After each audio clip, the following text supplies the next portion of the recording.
Have you ever wondered what it truly means to be brave? Not the kind of bravery that wins applause or medals, but the quiet kind, the kind that no one sees, the kind that happens when you are all alone in a new country and every single breath feels like a test. There are women all around the world who live that bravery every single day. They wake up in a foreign land, thousands of miles from home, and still find the courage to smile, to dream, to fight, to survive. This is the story of those women.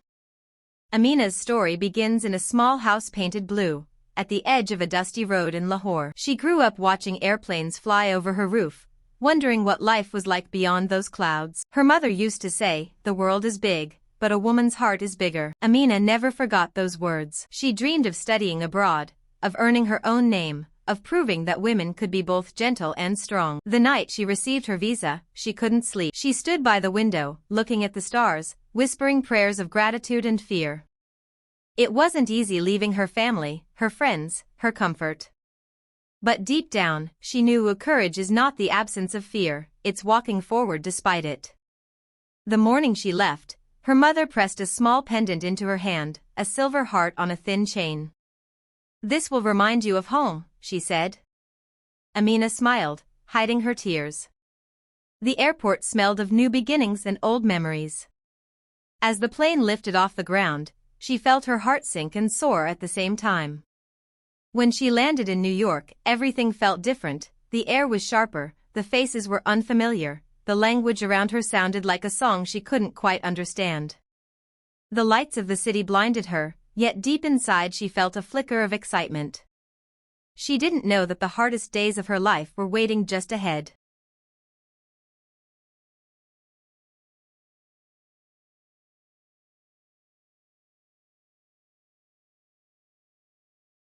Her first job was in a small cafe downtown. She worked long hours, often cleaning tables until her hands hurt. She smiled at strangers who never looked back. Every night she returned to her tiny apartment, tired but proud. She would cook rice and lentils, just like her mother did, and talk to the walls as if they could hear her. Sometimes, loneliness wrapped around her like a shadow. But she reminded herself, she hadn't come this far to give up. Every morning she wrote one line on a sticky note and placed it on her mirror, "Be stronger than yesterday." That became her mantra. One morning, her boss noticed her hard work and offered her a chance to manage the cafe. She hesitated, she didn't think she was ready. But then she remembered her mother's words, "A woman's heart is bigger." So she said yes. That yes changed everything. As she took charge, she began to see herself differently. She wasn't just surviving anymore, she was growing, learning, becoming. She made friends, Maria from Mexico, Leila from Egypt, and Anna from Brazil. They were all far from home, all fighting their own silent battles.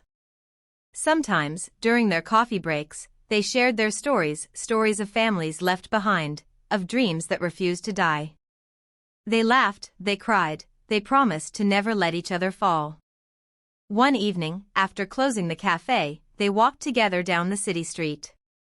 The air was cold, but their hearts were warm. Maria said, "We are like trees, uprooted but still alive." They all laughed, but there was truth in those words.